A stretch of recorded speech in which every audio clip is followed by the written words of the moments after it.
The story began like so many HOA horror tales do, with a notice. A thin, white envelope tucked under my doormat, its words printed in sharp, unforgiving ink.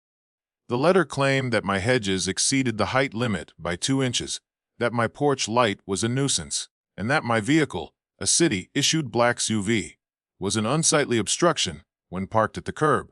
To anyone else, these accusations might have felt like mere annoyances, the kind of nitpicking so common in neighborhoods run by power-hungry HOA boards. But this was more than nitpicking. This was targeted. The men on my porch shifted under the glow of the porch light, their ill-fitting uniforms betraying the fact that they were not who they claimed to be. To a casual observer, they might have passed. The dark shirts, the shiny patches, even the metallic glimmer of their knockoff badges, all carefully chosen props. But to me, every detail screamed counterfeit. The creases of real duty belts weren't there. The way they carried themselves lacked the unshakable rhythm of seasoned law enforcement. They were actors, cast in a play orchestrated by a homeowners association that had long forgotten its purpose. I watched from the shadows inside my house, every instinct warning me to stay quiet. Real power often lay in patience, in waiting long enough for the mask to slip, and it did, in subtle ways. Their words, muffled through the door, carried no cadence of legal procedure, no mention of rights or protocol. Instead, they barked threats like children trying on the voice of authority. It was intimidation, pure and simple, built on the assumption that a resident would panic and obey. But I wasn't just a resident. I wasn't just another homeowner tired of paying dues and dodging citations. I was the chief of police, and as much as they thought they were staging a flawless show, they had chosen the wrong stage. Still, I held back. Evidence was what I needed. Every second of their performance was recorded. Every misplaced phrase and unlawful demand stored on the device quietly perched in my hand. This wasn't just about me anymore. If the HOA was willing to go this far, sending costumed men to simulate an arrest, then no neighbor was truly safe. Finally, one of them stepped forward, pounding harder against the door, his voice rising with frustration. They were growing impatient. The plan had been simple in their minds: knock, demand, escort. They didn't account for resistance. They didn't account for scrutiny, and they certainly didn't account for a target who could see right through them. Through the window, I caught the faint glow of headlights idling down the street. A vehicle sat in the shadows, its engine humming. Not a patrol car. No light bar, no markings. Just another piece of the act, another layer of deception. Inside, I knew, sat someone orchestrating this charade, and I had little doubt about who it was. The HOA president, the self-crowned queen of the neighborhood, waiting to watch her grand plan unfold. My choice became clear. I could step outside now, end the masquerade in an instant by flashing my real badge and calling their bluff. But that would only end the night, not the war. The association would retreat, regroup, and find new ways to strike. No, the smarter move was to let this unravel further, to follow the threads back to the source, and to expose the HOA for what it had become. So I stayed still, letting the fake officers stew in their own uncertainty. The cracks in their confidence were widening, and soon, the whole scheme would collapse. And as the minutes dragged on, the question became not if, but how far they were willing to go. The pounding on my door grew louder, more desperate.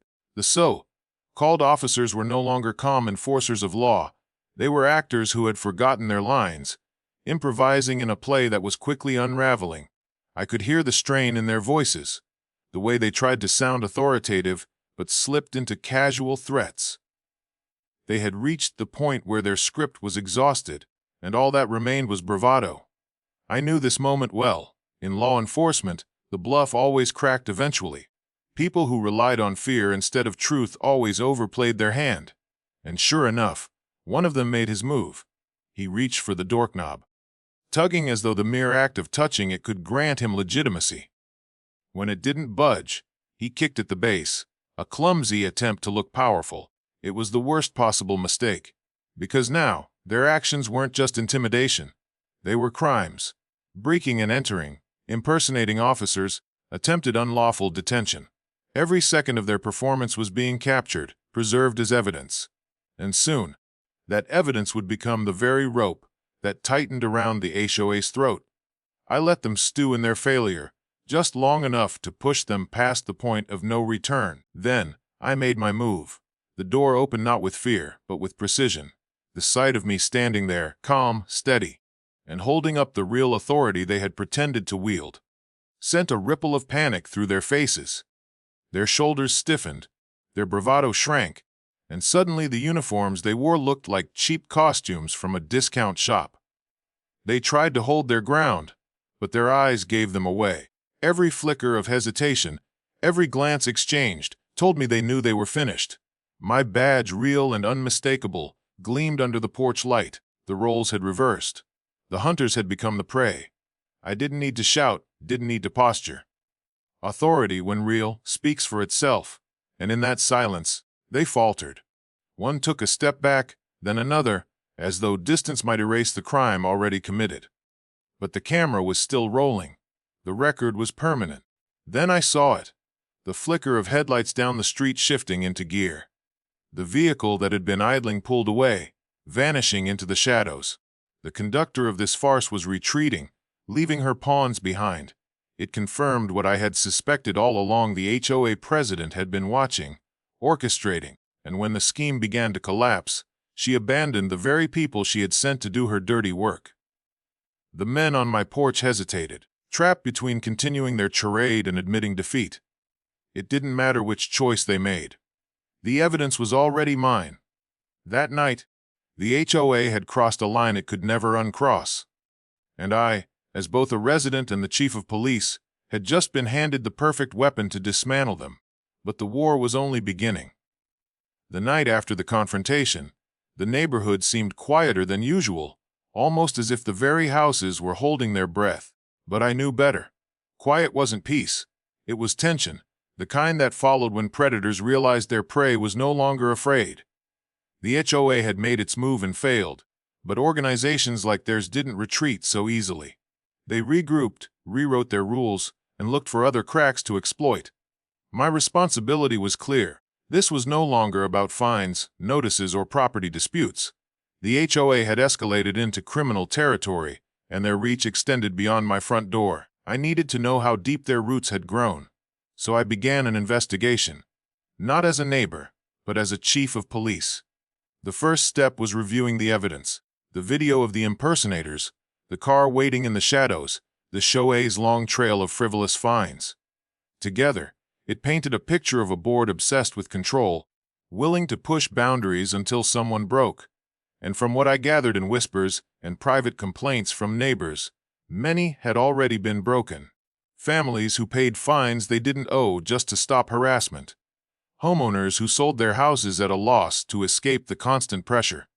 Elderly residents living in fear of citations for weeds or faded shutters. The more I dug, the uglier it became. Buried in public records, I found financial irregularities, thousands of dollars in unexplained administrative fees, and special assessments.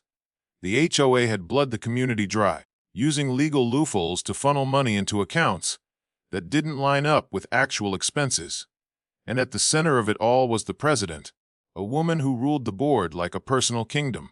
She wasn't just enforcing rules, she was weaponizing them, twisting bylaws into threats, and now, crossing into outright criminality with her stunt of sending fake officers. But what disturbed me most was discovering just how many people had stayed silent. Fear had silenced them, fear had kept them compliant, and fear had allowed the HOA to grow bolder. That silence was the president's greatest weapon, but fear loses its grip once someone stands against it, and I was prepared to be that someone. Still, I knew the next steps had to be careful. The HOA thrived on intimidation and manipulation, but they also thrived on bureaucracy. If I came at them without a plan, they'd twist the narrative, claim victimhood, and use legal technicalities to bury the truth. My goal wasn't just to expose them. It was to dismantle their entire scheme piece by piece, until they could no longer harm anyone else in the neighborhood. As I mapped out the evidence, I realized I wasn't just building a case. I was preparing for a battle that would ripple beyond my own property lines. This wasn't just my fight anymore. It was the fight of every neighbor who had been silenced, fined, or driven out. And soon, the HOA would learn that their game of power was over. The next days unfolded with an unsettling rhythm. On the surface, the neighborhood appeared calm, lawns trimmed, sprinklers whirring, garage doors opening for morning commutes. But beneath the calm, the OA was stirring, regrouping, and preparing its retaliation. They had tested their boldest weapon and failed, but tyrants never surrender quietly. Their new tactic was more insidious, turning the community against me. It began with flyers slipped into mailboxes, written in the familiar sharp tone of the board. The papers claimed that I had harassed volunteers, endangered residents, and abused my position of authority. The president twisted the truth into poison, painting herself as the victim and me as the aggressor. Within hours, whispers began to travel from porch to porch, crossing driveways and fences like wildfire. Some neighbors looked at me differently when I passed, their eyes carrying doubt where there once had been trust. The HOA also weaponized meetings. Notices went out announcing an emergency session of the board, urging residents to attend and stand together against intimidation. I knew what it meant. They were attempting to stage a public trial, to shame me in front of the very people I had sworn to protect. It was theater, carefully orchestrated to reclaim control through spectacle. But I had something stronger than spectacle: truth. The video recordings, the financial records, the testimonies from neighbors too frightened to speak until now. All of it was mounting into an undeniable case. The more the HOA lashed out, the more desperate they appeared, and the more their grip on the neighborhood began to loosen. A few brave residents quietly reached out to me, sharing their own stories of harassment, their own stacks of notices and threats. The web of fear was unraveling, thread by thread. Still, I couldn't ignore the hostility. Each time I left my home, I could feel the eyes of those who still believed the board's narrative. Cars slowed when passing my driveway, neighbors avoided waving, conversations stopped when I drew near. The HOA was skilled at manipulation, and even in their weakness, they remained dangerous. The true turning point came one evening, when the HOA president herself appeared at the edge of my property. She didn't step onto my lawn, but she stood close enough for the message to be clear. Her stare was cold, steady, unflinching. It was the look of someone who had lost control but refused to admit defeat. In that moment, I understood her final weapon wasn't intimidation or paperwork. It was pride. She had built her empire on the illusion of authority, and she would fight until the very end to protect it. The HOA had declared war on me, but in doing so, they had revealed their hand to the entire neighborhood. Their bluff was collapsing, and the residents were beginning to see it. The stage was set for the final confrontation.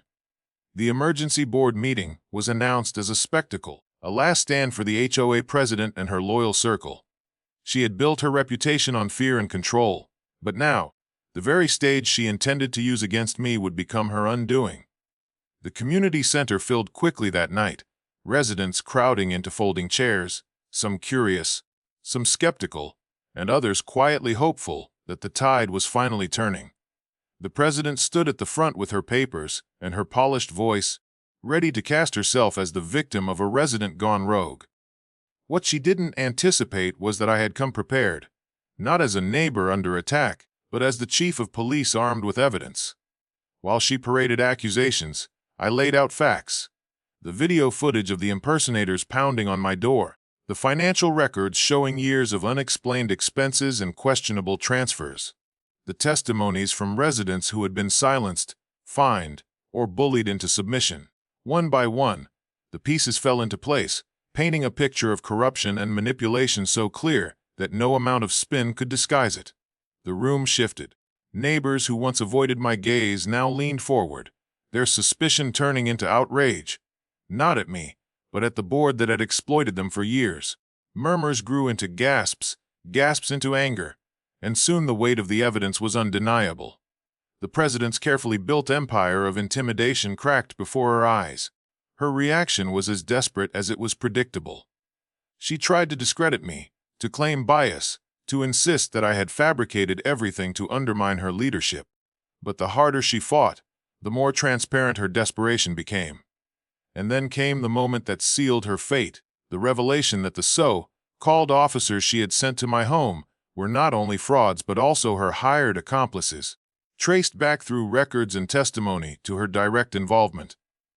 Impersonating law enforcement was a crime, and now the entire neighborhood knew who had orchestrated it. Silence fell heavy in the room as the truth settled.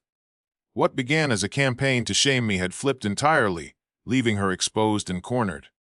The other board members, sensing the inevitable, began to distance themselves, offering half-hearted excuses and denying knowledge. Their unity fractured in an instant. By the end of that night, the HOA president was no longer untouchable. Formal charges awaited her, not just for impersonation but for financial misconduct and harassment. The board itself dissolved under pressure, forced into restructuring, with residents demanding accountability they had long been denied. The neighborhood, once suffocated by her control, breathed freely again. For me, the battle was over. I hadn't just defended my own home, I had defended my community. What began with a knock at midnight ended with justice served in the light of day. The HOA had overplayed its hand, and in doing so, destroyed itself. And as the neighborhood slowly returned to peace, one truth remained clear: power built on fear never lasts. And that's how it all came crashing down. What started with petty fines and threats ended with the president of the HOA facing real charges. Her empire of intimidation shattered in front of the very people she thought she controlled. The fake officers, the harassment, the manipulation.